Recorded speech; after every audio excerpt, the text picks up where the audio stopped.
ಎಲ್ಲರಿಗೂ ನಮಸ್ಕಾರ. Welcome to science with Shambhu sir ಅನ್ನೋ ಈ ಕ್ಲಾಸ್ಗೆ ಎಲ್ಲರೂ ವೆಲ್ಕಮ್ ಮಾಡ್ಕೊಳ್ತಾ, ಇವತ್ತಿನ ಕ್ಲಾಸ್ ಏನಪ್ಪ ಅಂತಂದ್ರೆ ಡೈಲಿ ಹೇಳ್ತಾ ಇದ್ದೀನಿ ನಾನು SSLC ಬರ್ತಕ್ಕಂಥ ಕ್ವಶನ್ಸ್ಗಳ ಬಗ್ಗೆ ಹೇಳ್ತಾ ಇದ್ದೀನಿ. ದಯವಿಟ್ಟು ನೋಡ್ಕೊರಿ, ಈ ಕ್ವಶನ್ಸ್ ಭಾಳ ಇಂಪಾರ್ಟೆಂಟ್. ನಮಗೆ ವರ್ಕ್ಶಾಪನ್ನು ಕರೆದಿದ್ರು, 2 ದಿನದ ಇವತ್ತು ಕರೆದಿದ್ರು, ಆಮೇಲೆ ಮೊನ್ನೆನೂ ಹೇಳಿದರು. ವರ್ಕ್ಶಾಪ್ನಲ್ಲಿ ಏನು ಹೇಳಿದಾರಪ್ಪ ಅಂತಂದ್ರೆ ಯಾವ ಕ್ವಶನ್ಸ್ಗಳು ಅಂದರೆ ಎವರೇಜ್ ಮಕ್ಕಳಿಗೆ, ಈಗ ಯಾರು ಫೇಲ್ ಆಗ್ತಿರ್ತಾರೆ ಅಂತ ಭಯ ಇರ್ತತ್ತಲ್ಲ ಅವರಾಗಿರ್ಬೋದು, ಆಮೇಲೆ ಎವರೇಜ್ ಈ 40 ಬಿದ್ದರೆ ಸಾಕಂತ ಇರ್ತಿರಲ್ಲ ಆ ಮಕ್ಕಳು ದಯವಿಟ್ಟು ಏನು ಮಾಡಿರಪ್ಪ ಅಂತಂದ್ರೆ ನಾನು ಹೇಳ್ತಕ್ಕಂಥ ಕ್ವಶನ್ಗಳನ್ನು ಸರಿಯಾಗಿ ನೋಡ್ಕೋಬೇಕು. ನೀವು ಈಗ ಅನಿಸ್ಬೋದು ಸರ್ ಏನು ಹೇಳತ್ತಾರೆ, ಏನೋ ತಿಳಿಯೋದು ಏನು ಹಂಗೆ ಸುಮ್ಮನೆ ಹೇಳತ್ತಾರ ಅಂತ ಅನಿಸ್ಬೋದು.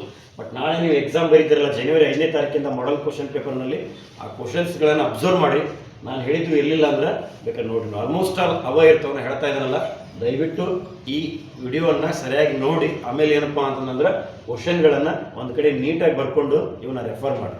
ಅಂದರೆ ನೀವು ಇವನ್ನ ಕರೆಕ್ಟಾಗಿ ಓದಿದ್ದ ಖರೆ ಆದ್ರೆ ಈ ಎಲೆಕ್ಟ್ರಿಸಿಟಿ ಚಾಪ್ಟರ್ನಲ್ಲಿ ಈಸಿಯಾಗಿ ಮಾರ್ಕ್ಸನ್ನು ತೆಗಿಬೋದು. ಬರೀ ಎಲೆಕ್ಟ್ರಿಸಿಟಿ ಅಷ್ಟೇ ಅಂತಲ್ಲ, 1ನೇ ಚಾಪ್ಟರ್ನಿಂದ ಹಿಡಿದು ನಾವು ಹಂತವಾಗಿ ಡೈಲಿ ಏನು ಮಾಡ್ತಾ ಇದ್ದಾರೆ ಒಂದೊಂದು ಚಾಪ್ಟರ್ಗಳ ಬಗ್ಗೆ ಹೇಳ್ತಾ ಹೋಗ್ತಾ ಇದ್ದೀನಿ. ಹಾಗಾಗಿ ನಿನ್ನೆ ಲೈಫ್ ಪ್ರೊಸೆಸ್ಸನ್ನು ಹೇಳಿದ್ವಿ.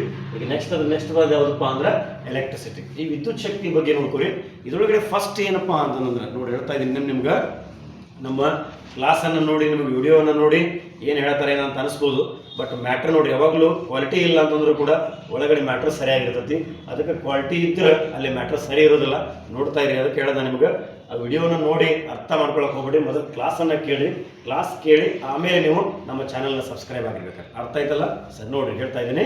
ಫಸ್ಟ್ ಒನ್ ಏನಂದ್ರೆ ಇದರ ಬರ್ತಕ್ಕಂಥ ಇಂಪಾರ್ಟೆಂಟ್ ಕಾನ್ಸೆಪ್ಟ್ ಯಾವುದು ಅಂದ್ರೆ ನೋಡ್ರಿ, ಫಸ್ಟಿಗೆ ಇದ್ರಾಗ ಏನನ್ನ ನೋಡ್ಕೋಬೇಕಪ್ಪ ಅಂತಂದ್ರೆ ಇಲ್ಲಿ ಬರೋದು ಒಂದಿಷ್ಟು ಕಾನ್ಸೆಪ್ಟ್ಗಳು ಬರ್ತಾವೆ. ಅಂದ್ರೆ 1 ಮಾರ್ಕ್ಸ್ಗೆ ಇದ್ರದ್ದು ಫಾರ್ಮುಲಾ ಕೇಳ್ತಾರೆ, ಸಿಂಬಾಲ್ಸ್ಗಳನ್ನು ಕೇಳ್ತಾರೆ, SI ಯೂನಿಟ್ಗಳನ್ನು ಕೇಳ್ತಾರೆ. ಯಾವ ಅಂದ್ರೆ ಇಲ್ಲ ಏನು ಬರೀತಾ ಇದ್ದಾನಲ್ಲ ಈಗ ಇವ್ರು ಏನು ಮಾಡ್ಬೇಕಂದ್ರೆ ಇವೆಲ್ಲವೂ ಕಾಮನ್ ಆಗಿ ಇದ್ರ SI ಯೂನಿಟ್ಗಳು, ಫಾರ್ಮುಲಾ ಅಂದರೆ ಮ್ಯಾಥಮೆಟಿಕಲ್ ಎಕ್ಸ್ಪ್ರೆಷನ್ಸ್, ನೆಕ್ಸ್ಟ್ ಇದ್ರು ಸಿಂಬಾಲ್ಗಳನ್ನ ಕೇಳ್ತಾ ಇರ್ತಾರೆ. ಯಾವ ಕಾನ್ಸೆಪ್ಟ್ಸ್ ನೋಡಿ ಯಾವಪ್ಪ ಅಂತಂದ್ರೆ ಫಸ್ಟ್ ಒನ್ ಕರೆಂಟ್ ಅಂದ್ರೆ ಏನು, ವಾಟ್ ಈಸ್ ಕರೆಂಟ್ ಅಂತ ಕೇಳ್ಬೋದು, ಎ ಕ್ವಶನ್.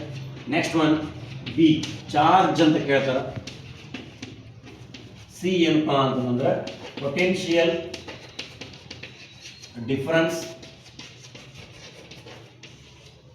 ಡಿಫರೆನ್ಸ್ ನೋಡಿ ಬರ್ಕೋರಿವನ್ನ. ಈ ಕರೆಂಟ್ ಇಲ್ಲೇನು ಮಾಡ್ಬೇಕು ನೀವು ಅಂತಂದ್ರೆ ಕರೆಂಟ್ ಅಂದ್ರೆ ಏನು, ಇದ್ದು ಫಾರ್ಮುಲಾ ನೋಡ್ಕೋಬೇಕು, ಮ್ಯಾಥಮೆಟಿಕಲ್ ಎಕ್ಸ್ಪ್ರೆಷನ್. ಅದೇ ರೀತಿ ಏನಪ್ಪಾ ಅಂತಂದ್ರೆ ಚಾರ್ಜ್ದು ಮ್ಯಾಥಮೆಟಿಕಲ್ ಎಕ್ಸ್ಪ್ರೆಷನ್, ಪೊಟೆನ್ಷಿಯಲ್ ಡಿಫರೆನ್ಸ್ ಅದ್ದು ಮ್ಯಾಥಮೆಟಿಕಲ್ ಎಕ್ಸ್ಪ್ರೆಷನ್. ಅದ್ರ ಜೊತೆಗೆ ಇದ್ರ SI ಯೂನಿಟ್ಸ್ಗಳು ಬರ್ತಾವೆ, ಅವನ್ನೆಲ್ಲ ಬುಕ್ ಒಳಗಡೆ ಇದಾವು. ನಾನು ಕ್ವಶನ್ಸ್ ಅಷ್ಟೇ ಹೇಳ್ತಾ ಇದ್ದೀನಿ, ದಯವಿಟ್ಟು ಅವನ್ನ ನೀವು ನೋಡಿಕೊಂಡು ಒಂದು ನೋಟ್ಸಲ್ಲಿ ಬರ್ಕೊಂಡು ನೀಟಾಗಿ ಈ ಕ್ವಶನ್ಸ್ಗಳನ್ನ ಪ್ರಾಕ್ಟೀಸ್ ಮಾಡ್ತಾ ಹೋಗಿ. First one. ಈಗ ನೆಕ್ಸ್ಟ್ ನೋಡಿ ಇನ್ನೊಂದು ಯಾವುದಪ್ಪ ಅಂದ್ರೆ ಈಗ ಬಿ ವೋಲ್ಟ್ ಮೀಟರ್ ಅಂದ್ರೆ ಏನು. ನೆಕ್ಸ್ಟ್ ಒನ್ ಇದ್ರದ್ದು SI ಯೂನಿಟ್ ಇಲ್ಲ ಬಟ್ ಸಿಂಬಾಲ್ಸ್ ಇದಾವೆ, ಸರಿನಾ. ನೆಕ್ಸ್ಟ್ ಒನ್ ಏನಪ್ಪಾ ಅಂತಂದ್ರೆ ammeter. Next E resistance. Next one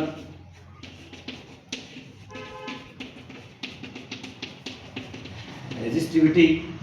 next ನೋಡ್ರಿ ನಿಮ್ಗೆ ನಿಮಗಿಲ್ಲೇ ಇದು A B C D E F ಅನ್ನು ಮಾಡ್ಕೋರಿ, ಎಫ್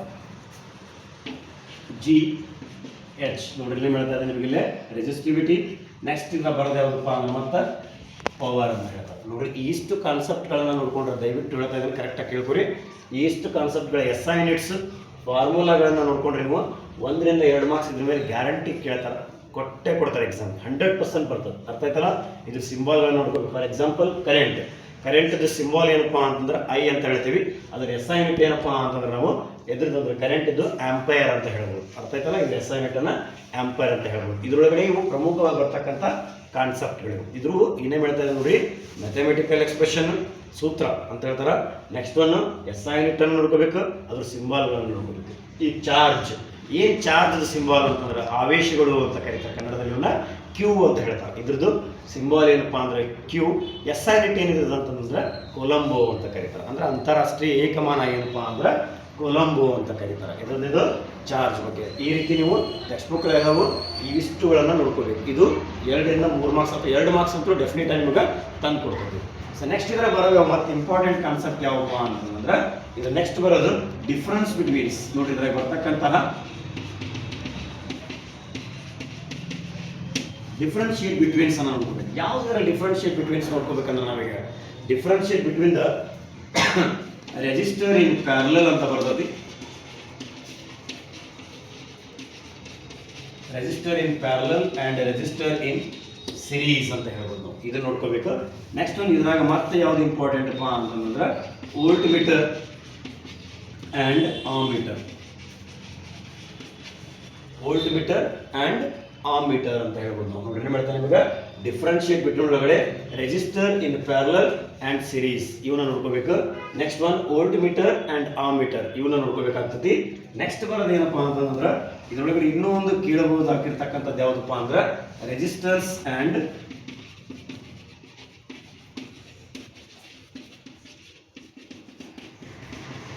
ರೆಸಿಸ್ಟಿವಿಟಿ. ನೋಡ್ರಿ ಏನು ಹೇಳ್ತಾ ಇದೆ ನಿಮಗೆ, ಇವು ಡಿಫ್ರೆನ್ಸ್ ಅನ್ನು ನೋಡ್ಕೋಬೇಕು. ಇದ್ರಾಗ ಅಗ್ದಿ ಬಹಳ ಇಂಪಾರ್ಟೆಂಟ್ ಯಾವುದಪ್ಪ ಅಂದ್ರೆ ಬಹಳ ಸಲ ಕೇಳಿರೋದು ಯಾವುದು ಅಂತಂದ್ರೆ ವೋಲ್ಟ್ ಮೀಟರ್ ಆ್ಯಂಡ್ ಆಮೀಟರ್. ಇದು 2 ಮಾರ್ಕ್ಸಿಗೆ ಸುಮಾರು ಸಲ ಕೇಳಿದ್ದಾರೆ ಇದನ್ನ. ಡಿಫ್ರೆನ್ಸ್ ಬಿಟ್ವೀನ್ ಒಳಗಡೆ ಇವು ಎಲೆಕ್ಟ್ರಿಸಿಟಿ ಚಾಪ್ಟರ್ನಲ್ಲಿ ಬರ್ತಕ್ಕಂಥ ಇಂಪಾರ್ಟೆಂಟ್ ಕಾನ್ಸೆಪ್ಟ್ ಇನ್ನೂ ಅದಾವು ಬರೀತಾರೆ ಅಂತ. ನೆಕ್ಸ್ಟ್ ನೋಡ್ರಲ್ಲೇ ವೋಲ್ಟ್ ಮೀಟರ್ ಆಮೀಟರ್ ಇದರೆಲ್ಲ SI ಯೂನಿಟ್ಸ್ ಮ್ಯಾಥಮೆಟಿಕಲ್ ಫಾರ್ಮುಲಾ ಅವೆಲ್ಲ ನೋಡ್ಕೋಬೇಕಾಗ್ತದೆ ನೀವು. ನೆಕ್ಸ್ಟ್ ಇದ್ರ ಬರ್ತಕ್ಕಂಥ ಯಾವಪ್ಪ ಅಂತಂದ್ರೆ ಈಗ ನೆಕ್ಸ್ಟ್ ಮತ್ತೆ ನೋಡಿ ಹೇಳ್ತಾ ಇರ್ತೀನಿ ಬರ್ಕೊಂಡ್ರಲ್ಲ ಸರಿ ಮುಂದೆ ನೋಡಿ. ನೆಕ್ಸ್ಟ್ ಬರೋ ಕಾನ್ಸೆಪ್ಟ್ಗಳು ಯಾವಪ್ಪ ಅಂತಂದ್ರೆ ಹೇಳಿದ ನಾನು ನಿಮ್ಗೆ ಫಸ್ಟ್ ಒಂದು SI ಯೂನಿಟ್ಸ್ಗಳನ್ನ ನೋಡ್ಕೋಬೇಕಂತ ಹೇಳಿದ. ಎರಡನೇಕ್ಕೆ ಯಾವ್ದು ಹೇಳಿಪ್ಪ ಅಂದ್ರೆ ಡಿಫ್ರೆನ್ಸ್ ಬಿಟ್ವೀನ್ಗಳನ್ನ ನೋಡ್ಕೋಬೇಕು. ಆಮೇಲೆ ಇದ್ರಾಗ ಪ್ರಮುಖವಾಗಿ 3 ಮಾರ್ಕ್ಸಿಗೆ ಬರ್ತಕ್ಕಂಥ ಕ್ವಶನ್ಗಳು ಯಾವಾದರೂ ಇದ್ರೆ ಅಂದ್ರೆ 2 ಕ್ವಶನ್ಸ್ಗಳನ್ನು ಕೊಟ್ಟು 3 ಮಾರ್ಕ್ಸಿಗೆ ಕೇಳ್ಬೋದು. ಅಂದ್ರೆ the given 2 questions in 2 marks ಅಂತ ಹೇಳ್ಬೋದು. ಫಸ್ಟ್ ಒನ್ ಓಮ್ಸ್ ಲಾ ಅಂತ ಹೇಳ್ತಾರೆ. What is mean by Ohm's ಲಾ?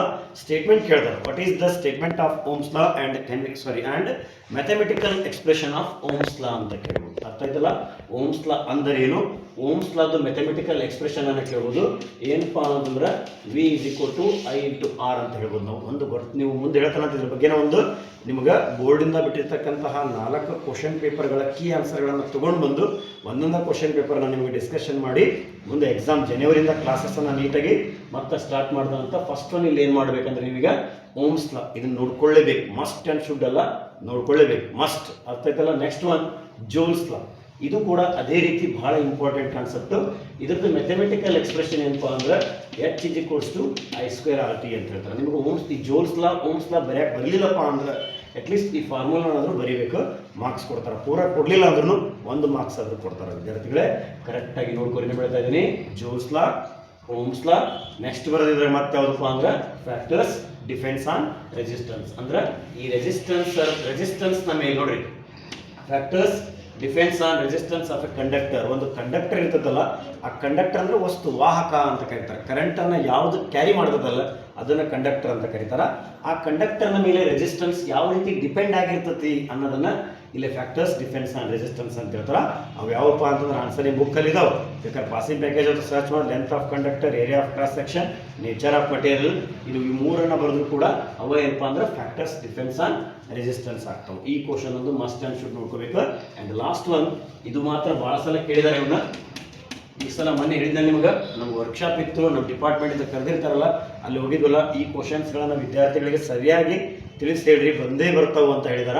ಈ ಚಾಪ್ಟರಲ್ಲಿ ಇವಿಷ್ಟು ಕ್ವಶನ್ಸ್ಗಳನ್ನ ನೀವು ನೋಡ್ಕೊಂಡ್ರೆ ನಿಮಗೆ 3 ರಿಂದ 4 ಮಾರ್ಕ್ಸ್ ಈಸಿಯಾಗಿ ತಗೋಬಹುದು. ಅರ್ಥ ಆಯ್ತಾ? 3 ರಿಂದ 4 ಮಾರ್ಕ್ಸ್ ಈ ಚಾಪ್ಟರ್ ಒಳಗಡೆ ಆಯಿತು.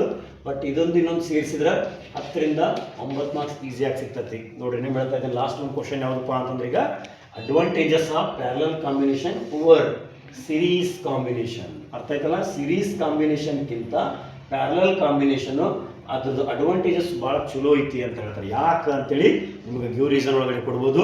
ಇವಿಷ್ಟು ಕ್ವಶನ್ಸ್ಗಳನ್ನ ನೀವು ನೀಟಾಗಿ ನೋಡ್ಕೊಂಡಿದ್ದ ಖರೆ ಆದ್ರೆ ಎಲೆಕ್ಟ್ರಿಸಿಟಿ ಚಾಪ್ಟರ್ ಒಳಗಡೆ ಈಸಿಯಾಗಿ ಮಾರ್ಕ್ಸ್ ತಗೋಬಹುದು. ಇದ್ರೊಳಗೆ ಲೆಕ್ಕ ಬರ್ತಾವೆ, ನ್ಯೂಮ್ಯಾರಿಕಲ್ಸ್ ಬರ್ತಾವೆ, ನ್ಯೂಮ್ಯಾರಿಕಲ್ಸು ಅವ್ನು ಹೇಳ್ತಾರಂತ. ಬಟ್ ನೀವು ಎವರೇಜ್ ಇರೋರು ಅಥವಾ ಪಾಸ್ ಆಗಲಿಕ್ಕೆ ಭಯ ಅನ್ನೋರು ನೀವಿಷ್ಟು ಕ್ವಶನ್ಸ್ಗಳನ್ನು ನೋಡಿದ್ರೆ ಸಾಕು. ನ್ಯೂಮ್ಯಾರಿಕಲ್ಸ್ ಏನೋ ಈ ಸಲ ಮತ್ತೆ ಎಕ್ಸ್ಟ್ರಾ ಕ್ವಶನ್ಸ್ಗಳನ್ನು ಜಾಸ್ತಿ ಕೊಡ್ತಾ ಇದ್ದಾರೆ. ಮೊದಲೇನಾಗಿತ್ತು 2 ಮಾರ್ಕ್ಸಿಂದ 2 ಕೊಡ್ತಿದ್ರು, ಈ ಸಲ 2 ಮಾರ್ಕ್ಸಿನೂ 4 ಕ್ವಶನ್ಸ್ಗಳನ್ನ ಎಕ್ಸ್ಟ್ರಾ ಕೊಡ್ತಾ ಇದ್ದಾರೆ. ಆಮೇಲೆ ಮತ್ತೆ ಮುಂದೆ 3 ಮಾರ್ಕ್ಸ್ ಹೋಗಿ ಎಕ್ಸ್ಟ್ರಾ ಜಾಸ್ತಿ ಮಾಡಿದ್ರೆ 5 ಮಾರ್ಕ್ಸಿಗೆ 1 ಕ್ವಶನ್ ಬರ್ತಿತ್ತು. ಈಗ ಅದೇನು ಮಾಡೋದು, ಅದನ್ನು ಕೂಡ ಒಂದು 6 ಕ್ವಶನನ್ನು ಕೊಡ್ತಾ ಇದ್ದಾರೆ, ಇನ್ನೂ ಕೊಡ್ತಾರೆ ಈ ರೀತಿ ಹೇಳಿದಾರ. ಅದಕ್ಕಾಗಿ ಸರಿಯಾಗಿ ಈ ರೀತಿ ರಿಸಲ್ಟ್ ಮಾಡೋದು ಭಾಳ ಈಸಿ ಐತಿ. ಹಂಗಾಗಿ ಇವಿಷ್ಟು ಕ್ವಶನ್ಸನ್ನು ಈ ಎಲೆಕ್ಟ್ರಿಸಿಟಿ ಚಾಪ್ಟರ್ನಲ್ಲಿ ನೀವು ನೋಡ್ಕೊಂಡಿದ್ದ ಖರೆ ಆದ್ರೆ ಈಸಿಯಾಗಿ ಎಲೆಕ್ಟ್ರಿಸಿಟಿ ಚಾಪ್ಟರ್ನ ಇಷ್ಟು ಓದಿ ನೀವು ಕವರ್ ಮಾಡ್ಬೋದು ಅಂತ ಹೇಳ್ತಾ ಮತ್ತು ನಾನು ನಿಮಗೆ ಡಿಪಾರ್ಟ್ಮೆಂಟ್ಲಿ ಬಿಟ್ಟಿರ್ತಕ್ಕಂಥ ಬ್ಲೂ ಪ್ರಿಂಟ್ ಪ್ರಕಾರ ಅಂದರೆ ಒಂದೊಂದು ಪಾರ್ಟ್ಗೆ ಆ biology part, chemistry part, physics ಪಾರ್ಟ್ಗೆ ಯಾವ ರೀತಿ ಒಂದು ಬ್ಲೂ ಪ್ರಿಂಟನ್ನು ಕೊಟ್ಟಿದ್ದಾರೆ ಅದ್ರ ಮೇಲೆ ಒಂದು ಕ್ಲಾಸನ್ನು ನಿಮಗೆ ನೆಕ್ಸ್ಟು ತರಗತಿ ಅಂದರೆ ನಾಳೆ ಅಥವಾ ನಾಳೆ ಮತ್ತೆ ತಿಳಿಸ್ತಾನೆ ಅಂತ ಹೇಳ್ತಾ ಇವತ್ತಿನ ಈ ಕ್ಲಾಸನ್ನು ಇಲ್ಲಿಗೆ ಮುಗಿಸ್ತಾ ಇದ್ದೀವಿ. ಹಾಗೆ ನಮ್ಮ ಚಾನಲನ್ನು ಯಾರು ಇನ್ನೂ ಸಬ್ಸ್ಕ್ರೈಬ್ ಆಗಿಲ್ಲ ದಯವಿಟ್ಟು ಸಬ್ಸ್ಕ್ರೈಬ್ ಆಗಿರಿ. ಇದೇ ರೀತಿ ನಮಗೆ 10th ಮಾಹಿತಿ ಕೊಡ್ತೀವಿ. 10th ಅಂದ್ರೆ ಅಷ್ಟೇ ಅಲ್ಲ, 9th ಕ್ಲಾಸ್ಗಳು ಇರ್ತಾವೆ. ಮತ್ತು ನಿಮ್ಗೆ ಯಾರು ಪರಿಚಯ ಇದ್ರೆ ನಿಮ್ಮ 9th ಕ್ಲಾಸ್ 8th ಕ್ಲಾಸಲ್ಲಿ ಇದ್ರೆ ಅವ್ರಿಗೂ ಕೂಡ ತಿಳಿಸ್ರಿ. ಮೇನ್ 10th ಕನ್ನಡ ಮೀಡಿಯಂ ಇದ್ದರೂ ಕೂಡ ಅವ್ರಿಗೂ ಕೂಡ ಇದೇ ಕ್ವಶನ್ಸ್ ಇರ್ತಾವೆ. ಬಟ್ ಏನಪ್ಪ ಅಂದ್ರೆ ಸ್ವಲ್ಪ ಕನ್ನಡದಲ್ಲಿ ಇರ್ತಾವೆ, ಅವನ್ನೂ ಕೂಡ ಮತ್ತೆ ನಾನು ನೆಕ್ಸ್ಟ್ ಕ್ಲಾಸಲ್ಲಿ ಮತ್ತೆ ಹೇಳ್ತಾ ಹೋಗ್ತೀನಿ.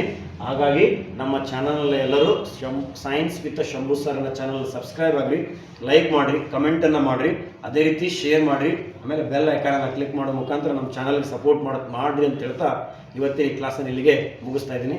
ಧನ್ಯವಾದ.